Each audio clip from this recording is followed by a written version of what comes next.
ज़फ़र हिलाली साहब भी हैं, सीनियर डिप्लोमेट, तशरीफ़ रखते हैं और उन्होंने पाकिस्तान अमेरिका के ताल्लुक़ात और एक ग्लोबल जो इस वक्त सिचुएशन है उस हवाले से इनसे भी बात करते हैं। ज़फ़र हिलाली साहब, बहुत शुक्रिया आपने हमें ज्वाइन किया। Very warm welcome to the show. I think this is after ages we have you on our show. ये बताइएगा कि डोनाल्ड ट्रंप का जो his victory, इस पे आपके क्या initial comments before we come to Pakistan US? I think it was a surprise. इतनी आसानी से ये जीता है. Nobody expected it. हम सब सोच रहे थे it would be a much closer thing. मगर लगता है ऐसा है कि ये बाइडन और खास तौर ये जो कमला जो आई है सिंस बाइडन. ज़फ़र हिलाली साहब, अगर आप हमें ये बयान करें कि पाकिस्तान विद ट्रंप एडमिनिस्ट्रेशन इसका इंगेजमेंट का ब्लूप्रिंट आप क्या रिकमेंड करेंगे? कि सीधी सादी बात यह है नसीम के इंडिया के साथ इनका मिलाप हो गया है. They become military allies, strategic allies, good economic partners. और पाकिस्तान का रेलेवेंस अमेरिका के लिए उस वक्त था जब अफगान वॉर था और जब सब कॉन्टिनेंट में ये कशीदगी थी कि हम इंडिया रूस के साथ था और हम जो थे अमेरिका के साथ. It suited them. अब ये सब खत्म हो गया है. There is not one reason on earth for America to care about Pakistan. There is no real great interest. और साथ साथ हमारा भी बिल्कुल we have done complete return. We should be with China, Russia, Iran. ये है मुल्क जिनके साथ हमारे ताल्लुकात होने चाहिए, नहीं कि सात समंदर पार जाके आप अमेरिका के गोद में बैठना चाहते हैं. क्यों जी? तो आप तो आप डिप्लोमेट रहे हैं, तो आपका ख्याल है कि या गोद में बैठे या बी किक्ड आउट, इसके अलावा और कोई नहीं है? Isn't there a grey in the world जहां डिप्लोमेसी, जहां ट्रेड, जहां क्लाइमेट चेंज, जहां terrorism, are there isn't there room for all of this? उनके साथ अच्छे ताल्लुकात नहीं होने चाहिए. मैं बिल्कुल ये नहीं कह रहा हूँ. मैं नहीं कह रहा हूँ वी शुड इग्नोर. नहीं, आपने ये फरमाया ना कि grey there is no reason. जाते हैं, बड़ी अच्छी बात है. नहीं, आप कह रहे थे ना there is not one reason America should care about. Who is talking about caring? We are talking about the real world and we are talking of engagement. और एंगेजमेंट ममालिक जिनके कॉमन इंटरेस्ट इस ग्लोब में, इस connected world में, तो हर एक के कॉमन इंटरेस्ट होते हैं हिलाली साहब. तो हम नहीं क्या इंडिया का अमेरिका का कॉमन इंटरेस्ट है तबाह करना चाइना को. They want to break China, disintegrate China, make China into another Soviet Union. आपका कोई ट्रेड का कोई ताल्लुकात नहीं है अमेरिका के साथ? आप ट्रेड पॉलिसी पर नहीं इंगेज करना चाहते? थोड़ा सा नहीं, थोड़ा सा ट्रेड तो है. आपका टेक्सटाइल्स उधर जाते हैं, क्या और जगह नहीं जा सकते? The largest market in the world आपके बॉर्डर के उस तरफ बैठा हुआ है.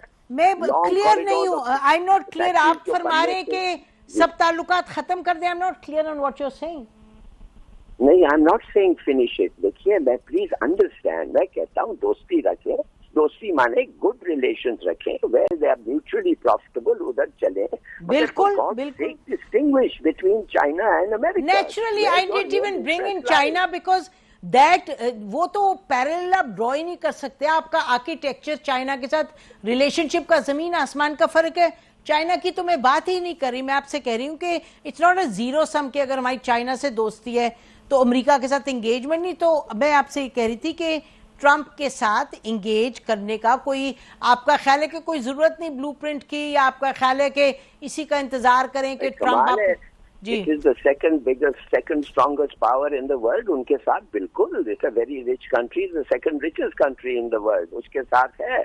मगर इस वक्त जब हम देखते हैं वो जीरो सम नहीं है. बिल्कुल सही कह रहे हैं आप, सबके साथ दोस्ती रखना चाहिए.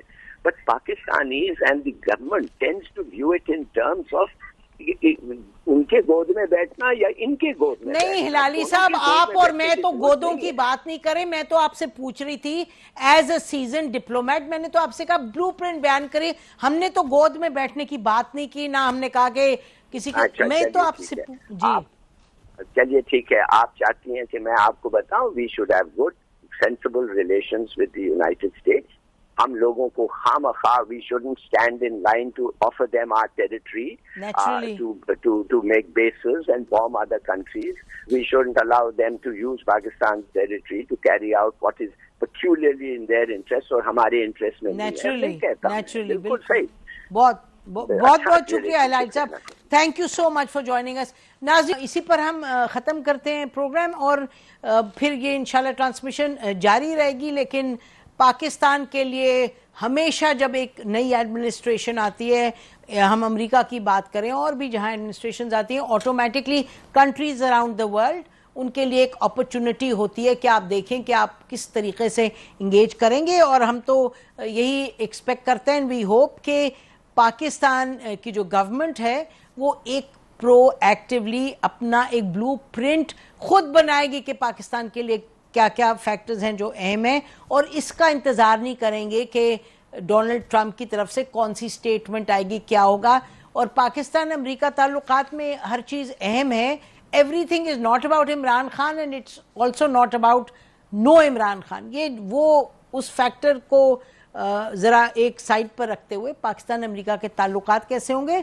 और हाँ, जैसे हमने आपको शुरू में कहा कि जुलाई में जब आखिरी दफ़ा डोनाल्ड ट्रंप की इंगेजमेंट रही है government to government top level पे, वो उस वक्त इमरान खान थे और उन्होंने उनको क्या कहा वो हमने आपको बताया। तो ऐन मुमकिन है कि वो फिर कोई स्टेटमेंट दें। और यहाँ के जो सफ़ीर हैं उनके हवाले से ये भी हमने सुना कि वो एक्नॉलेज करते हैं कि जो पाकिस्तान की डायस्पोरा है वो बहुत उनकी एक स्ट्रॉन्ग पोजीशन है इमरान खान की तरफ से, और वो they are very involve with the Trump जो ट्रंप कैंपेन थी। लेकिन पाकिस्तान की जो गवर्नमेंट है उसने देखना है सियाक़ व सबाक़ को मद्देनज़र रखते हुए कि how do we engage the Trump administration, जो कि जिसने that has sent the victory of the Trump campaign, उन्होंने it is sent shock waves around the world. लोगों का ख्याल था कि इतनी आसानी से नहीं जीतेंगे और कि शायद डेमोक्रेट्स हैं वो आगे बढ़ेंगे। लेकिन क्या होगा अब यूक्रेन में वो भी देखना होगा, क्या होगा फ़लस्तीन में वो भी देखना होगा, और पाकिस्तान क्या करेगा वो भी देखना होगा। हमारी तरफ से इतना ही, खुदा हाफिज़।